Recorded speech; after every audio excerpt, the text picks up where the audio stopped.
This is a first look, or my first look, or technically second look at the DRZ400E. Decided to get one of these bikes with the theory that this will be no longer sold.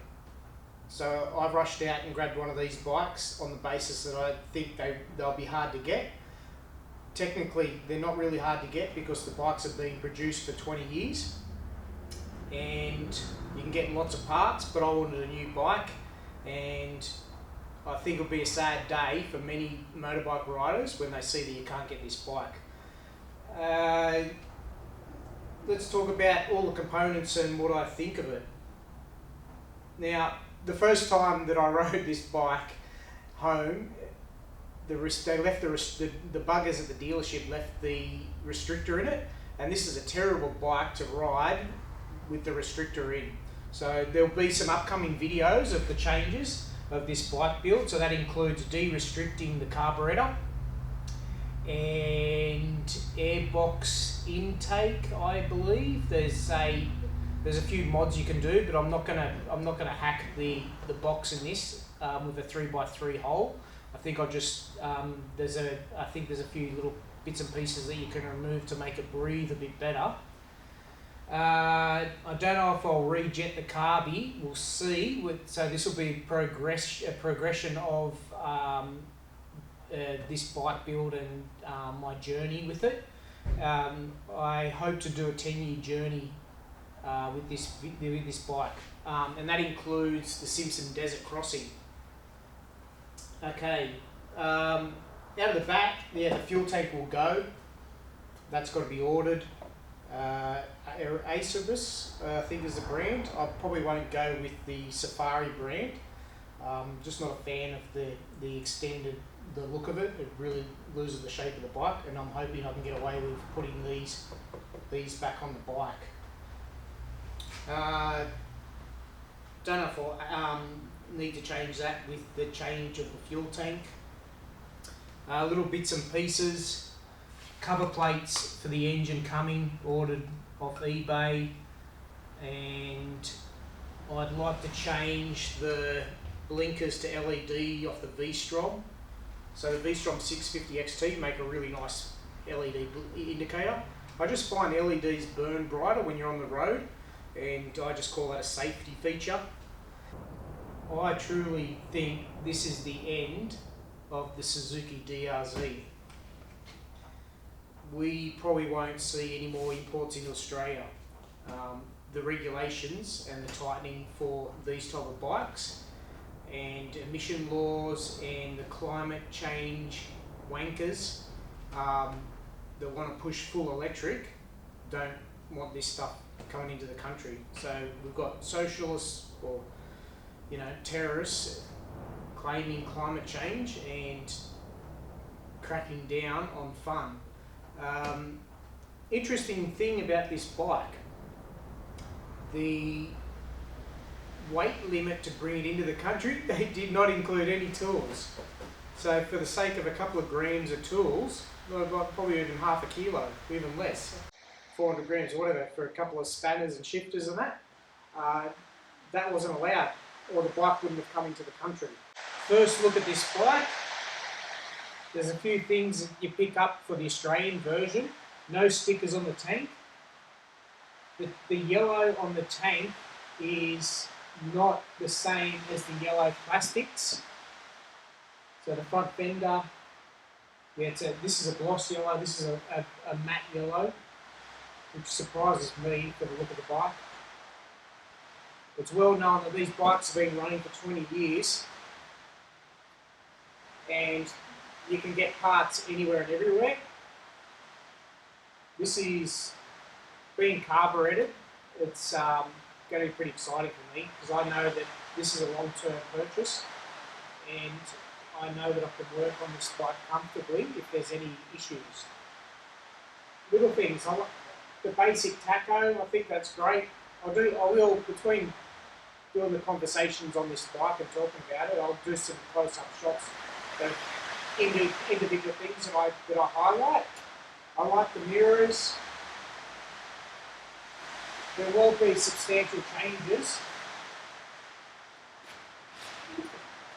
The front fender, that will get changed. Believe it or not, I like the style of the RM250 look. That's where this is just it's a bit boxy and outdated shape. The beauty is you can change it. 4 bolts come straight out. I'd like to get the bike sticker wrapped, and the suggestion is sticker wrap. We can vote on it. There's 2 versions. There's one in black and white, and I think, well, there's 2 versions. I'll have them up and you can tell me which one you like, the first version or the second version. This bike hasn't been de-restricted, so riding home was pretty funny. It struggled to get over 60 and between 80. I don't know why the dealership would sell a bike to someone that's got a full license and give you a loaner. The restricted bike is actually horrible.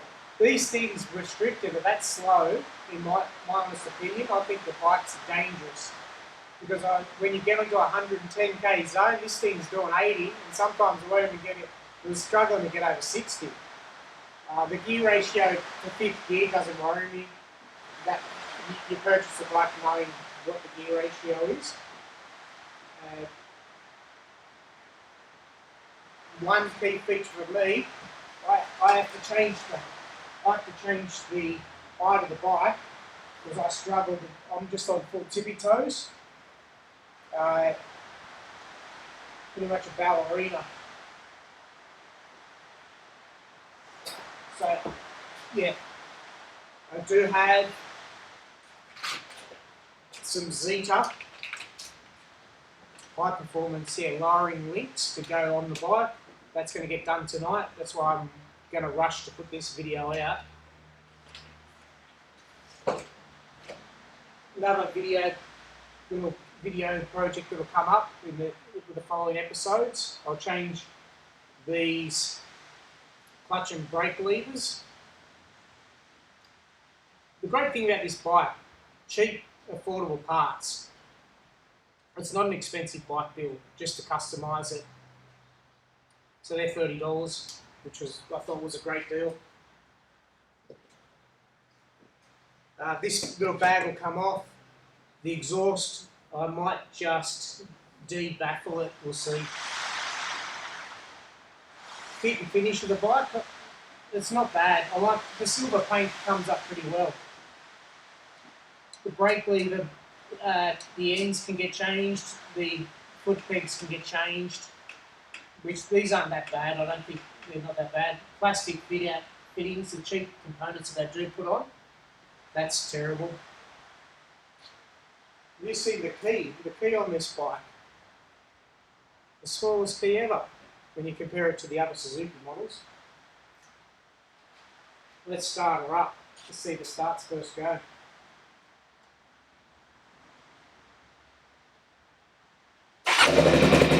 First go.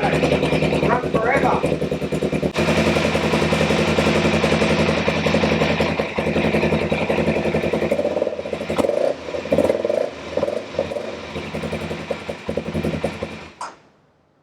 I'll turn it off because I'm in enclosed garage, so I don't want to, smoke myself out of here.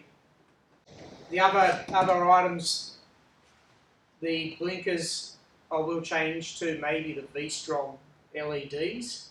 They've got a really cool look to them, V-Strom LEDs, for the 650 XT. They are on eBay that I'll probably get those off. This tail light, it looks like a camel toe. It's very bulbous. But yeah, I call that the camel toe. Sticks out. It's debatable whether or not to remove the tail, because if I'm going to do some off-road adventure riding, I don't want the mud and muck on my back, so that might stay. Don't know if I'll change the fuel tank cap to be a lockable one, or we go a nice little fancy CNC'd aluminium one with the shorty breather. That's another option. Rad guards being ordered. That's going to come in the next few days. They will get fitted. Believe it or not, there's plastic inserts that they do for a radiator guard, which they probably get broken pretty easily if a rock hits up in it. I love how the frame holds oil, so that's an interesting feature on this bike. The front reflector on the bike, that will get removed. The bracket might come in handy for a modification to run some night lights. So I'm not sure yet. I might cut this and file it down and put a curve piece and drill a hole and put two daylight runners. Headlight, debatable, that might get changed to an LED, either a bulb or a full LED system. The next item will be to change the plastic, put a protector, frame protector in the bottom. Yeah, the sticker wrap will carry and cover the swing arm. So that's it. That's generally the gist of what I'll do with this bike. I might get away with the seat being that height once I lower it. So once these two dog bones get taken out, I might get away with that seat and just put a sheepskin cover on it. I've seen some guys put on the shock, they use a can, like a Coke can or a Pepsi can, and they cover that in and just put some zip ties, and that's a neat little feature for customisation. And yeah, there's other cover plates and stuff that you can change. Oh yeah, I've got some cover plates to come up here off eBay as well, just cheap aluminium ones, and it just says DRZ. Probably the last DRZ in Australia. That's what I think. They're not going to be around anymore with ABS laws and tighter restrictions. But there you go, at least I'll have one in the garage for the next 20 years while everyone else is trying to drive an electric car 100 kilometres and then stopping for an hour to recharge it. I'll be going past on a thimble of petrol, going, see ya dickheads. Just a jump cut with some bike changes. Just had a mate stop in and help me change the lowering link. So you'll see the red Z, the lowering link, that's been changed. Real simple job. 2 bolts come out, you'll undo it and it's popped up on a stand. But that's lowered the bike for me, because I'm pretty sure you would have seen previous with the bike about up to here for me. The front's been lowered 30mm and some spacers for the handlebars to bring it up. So now I don't struggle too much. So I'm still a little tippy toe, mind you I'm wearing sneakers, but now the bike's a lot more manageable. And you have to dial in the suspension as well just to stiffen it. So it's probably a bit soft still. But yeah, the changes with the DR, you can do it really quick. Really easy to set up and dial these bikes in to personally suit you, especially if you're a short rider, as for example. But if you're a taller rider, if you're 5'9", 5'10", 6 foot, you wouldn't probably even bother changing this bike. Keep you posted, guys, and there'll be some more DRZ videos coming up. Thanks for watching.